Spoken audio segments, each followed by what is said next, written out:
జై శ్రీరామ్ అందరికీ నమస్కారం. వెల్కమ్ టు న్యూస్ అఖండ. నేను మీ కస్తూరి శ్రీధర్. మిత్రులారా, మన భారతదేశంలో పెళ్లి అంటే కేవలం ఇద్దరు వ్యక్తులు ఒక్కటవడం మాత్రమే కాదు, అది రెండు కుటుంబాలను, రెండు జీవితాలను, రెండు వంశాలను కలిపేటటువంటి ఒక పవిత్రమైనటువంటి బంధం. అగ్ని సాక్షిగా, వేద మంత్రాల సాక్షిగా, పెద్దల ఆశీస్సులతో జరిగేటటువంటి ఈ వివాహ వ్యవస్థ వేల సంవత్సరాలుగా మన హిందూ సంస్కృతికి ఒక బలమైనటువంటి పునాది. జీవితంలో ఎన్ని కష్టాలు వచ్చినా సరే భార్యాభర్తలు కలిసి ఎదుర్కోవాలని, ఒకరిపైన ఒకరు నమ్మకం కోల్పోకూడదని చెప్పేసి మన పెద్దలు చెప్పిన మాటల వెనుక ఇదే భావన అయితే ఉంటుంది. అందుకే మన దేశంలో పెళ్లిని ఒక వేడుకగా మాత్రమే కాదు, ఒక బాధ్యతగా, ఒక జీవితకాల వాగ్దానంగా భావిస్తారు. కానీ ఇప్పటి కాలంలో కొంతమంది అయితే స్వార్థం, క్షణిక సుఖం, అక్రమ సంబంధాల కోసం ఆ పవిత్రమైనటువంటి బంధాన్నే మోసం చేస్తున్నారు. అలాంటి ఘటనల్లో దేశవ్యాప్తంగా సంచలనం సృష్టించినటువంటి కేసు పూణేకి చెందినటువంటి కేతన్ అగర్వాల్ మరణం. మొదట ప్రమాదంలాగా కనిపించినటువంటి ఈ ఘటన పోలీసుల దర్యాప్తు ముందుకు సాగే కొద్దీ అనేక కొత్త అంశాలను వెలుగులోకైతే తీసుకొచ్చింది. జూన్ 18వ తేదీన మహారాష్ట్రలోని లోహగఢ్ కోటకు కేతన్ అగర్వాల్ అలాగే అతనికి కాబోయే భార్య సియా గోయల్ కలిసి అయితే పోయినారు. ఇద్దరు కూడా కొంతసేపు కోట పైన గడిపిన తర్వాత ఒక్కసారిగా ఈ కేతన్ అగర్వాల్ లోయలో పడిపోయి ప్రాణాలైతే కోల్పోయినాడు. వెంటనే సియా ఈ కేతన్ ప్రమాదవశాత్తు కాలు జారి కిందకు పడిపోయాడని చెప్పేసి చెప్పింది.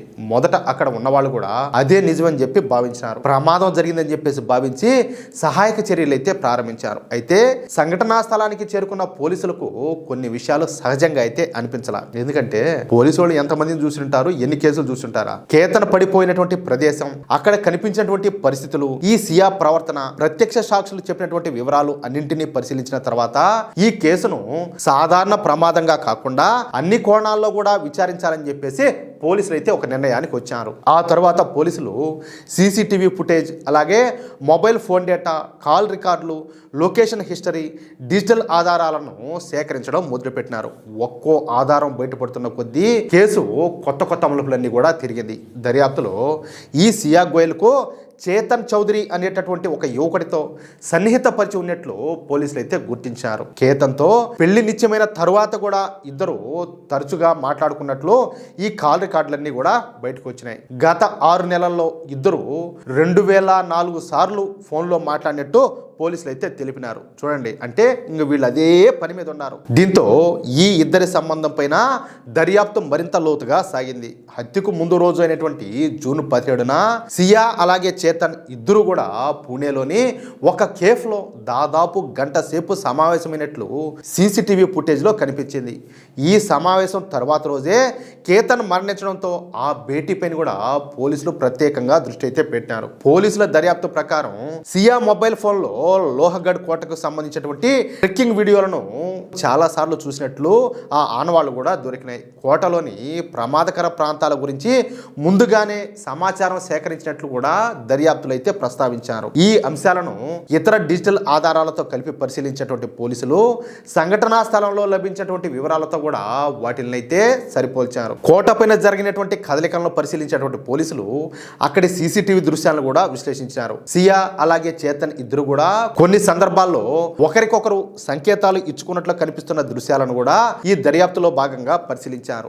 ఈ ఆధారాలను అన్నింటినీ కూడా సేకరించిన తర్వాత పోలీసులు ఇద్దరిని అదుపులోకి తీసుకుని విడివిడిగా విచారించడం ప్రారంభించారు. విచారణలో మొదట ఇద్దరు కూడా ఒకరిపైన ఒకరు నిందలు మోపినట్లు పోలీసులు అయితే స్పష్టం చేశారు. చేతన్ను తన వాంగ్మూలంలో కేతన్ను చంపాలనే ఆలోచన సియాదేనని చెప్పేసి చెప్పినట్లు వెల్లడించారు. మరోవైపు సియా మాత్రం మొత్తం ప్రణాళిక చేతన్దేనని చెప్పినట్లు దర్యాప్తు అధికారులు అయితే తెలిపినారు. దీంతో ఇద్దరి వాంగ్మూలాల్లో స్పష్టమైన వైరుధ్యాలు అయితే కనిపించాయి. అంటే ఆయన గారు ఈవిడి గారి మీద చెప్తే ఈవిడి గారేమో ఆయన గారి మీద చెప్పింది. సీసీటీవీ ఫుటేజ్, కాల్ రికార్డులు, మొబైల్ డేటా అలాగే ఇతర డిజిటల్ ఆధారాలను ఒకదాంతో ఒకటి సరిపోల్చుతూ పోలీసులు విచారణను మరింతగా వేగవంతం అయితే చేశారు. ఈ ఘటన అనేది రెండు కుటుంబాలను కూడా తీవ్రమైన విషాదంలోకి నెట్టేసింది. పెళ్లి సందడి ఉండాల్సినటువంటి ఈ 2 ఏళ్లలో ఒక్కసారిగా విషాదం అలుముకునింది. కేతన్ తండ్రి విశాల్ అగర్వాల్ మాట్లాడుతూ మాట్లాడుతూ పెళ్లి ఇష్టం లేకపోతే ముందే గనక చెప్పుంటే మా కొడుకు ఈ రోజు ప్రాణాలతో ఉండేవాడని చెప్పేసి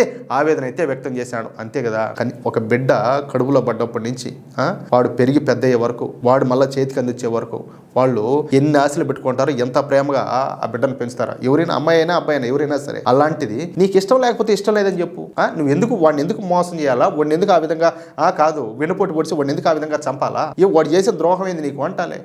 ఒక నిజాన్ని దాచిపెట్టడం వల్ల తమ కుటుంబం జీవితాంతం కూడా తీరని విషాదాన్ని ఎదుర్కొంటుందని చెప్పేసి ఆయన బోరుమని ఏడ్చినాడు. మరోవైపు సియా తల్లిదండ్రులు కూడా పెళ్లి గురించి చాలాసార్లు అడిగామని, ప్రతిసారి కూడా కేతన్ను పెళ్లి చేసుకుంటానని తమ కుమార్తెనే చెప్పిందని చెప్పేసి వాళ్ళైతే చెప్పినారు. మరి వాళ్ళు అన్నిసార్లు అడిగినప్పుడు నువ్వు చెప్పుండాలి కదా, నాకు ఇష్టం లేదు అనేసి. నువ్వు ఎందుకు చెప్పలా? అవును చేసుకుంటానని చెప్పేసి నువ్వు ఎందుకు చెప్పినావు? వాడిని చంపేదానికా? పెళ్లి కోసం అన్ని ఏర్పాట్లు పూర్తయ్యాయని, చేతన్ అనే వ్యక్తి గురించి తమకు ముందు ఎలాంటి సమాచారం కూడా లేదని చెప్పేసి వాళ్ళైతే తెలిపినారు. కూతురు అరెస్ట్ అయిన విషయం తెలిసిన తర్వాత కుటుంబం అంతా కూడా తీవ్రమైన మానసిక వేదనకు గురైందని, ఈ ఘటన తమ జీవితాలను పూర్తిగా మార్చేసిందని చెప్పేసి వాళ్ళంతా కూడా ఆవేదన వ్యక్తం చేస్తున్నారు. అంతే కదా, ఈ పాల్తుమ్మడి చేసిన పాపానికి వాళ్ళంతా కూడా ఇప్పుడు శిక్ష అనుభవించాలా. ప్రస్తుతం ఈ కేసులో పోలీసులు మరిన్ని ఆధారాలను కోర్టు ముందు ఉంచేందుకు సిద్ధమవుతారు. ఇటీవల సియా గోయల్ అలాగే చేతన్ చౌదరిలను మళ్ళీ లోహగఢ్ కోటకు తీసుకెళ్లి సంఘటన జరిగిన తీరును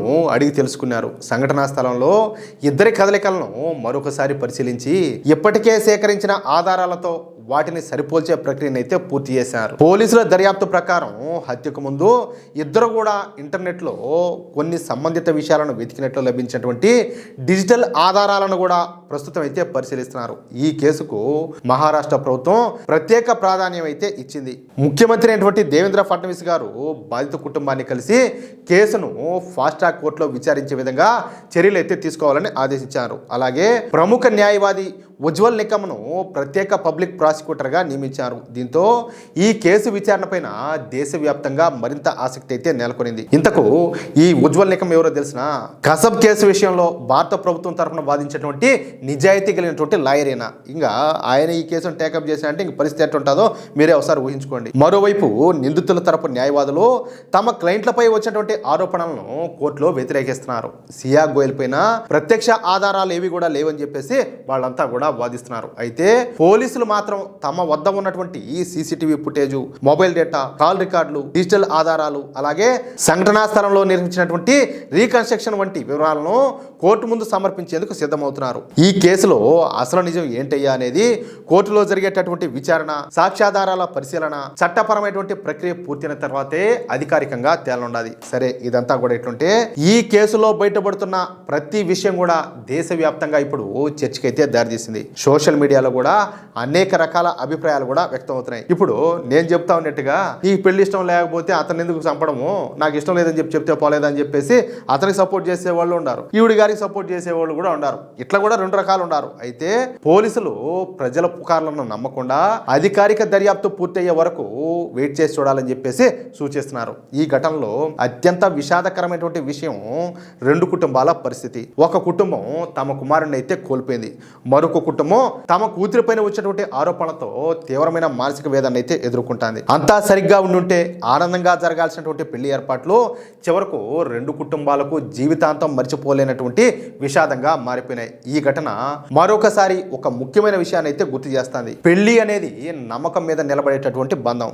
జీవిత భాగస్వామి అంటే కష్ట సుఖాల్లో తోడుగా నిలిచేటటువంటి వ్యక్తి. అలాంటి బంధం ఇష్టం లేకపోతే ముందే చెప్పేటటువంటి హక్కు ప్రతి ఒక్కరికి ఉంటుంది. కుటుంబంతో మాట్లాడే అవకాశం ఉంటుంది.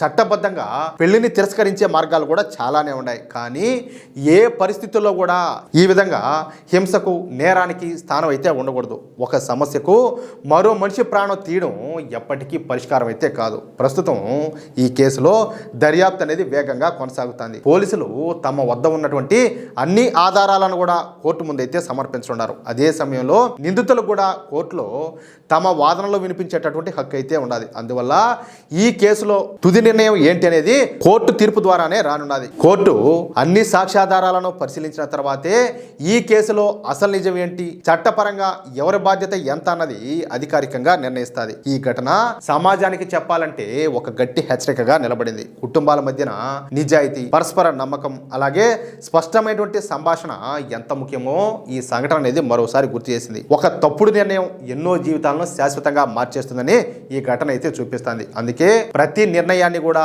ఆవేశంతో కాకుండా ఆలోచనతో తీసుకోవాల్సినటువంటి అవసరం అయితే ఉండాలి. ఇలాంటి విషాదాలు మళ్ళీ మళ్ళీ పునరావృతం కాకుండా సమాజం అంతా కూడా మరింత బాధ్యతగా ఆలోచించాల్సినటువంటి అవసరం అయితే ఉండాలి. చూద్దాం ఏం జరుగుతుందో.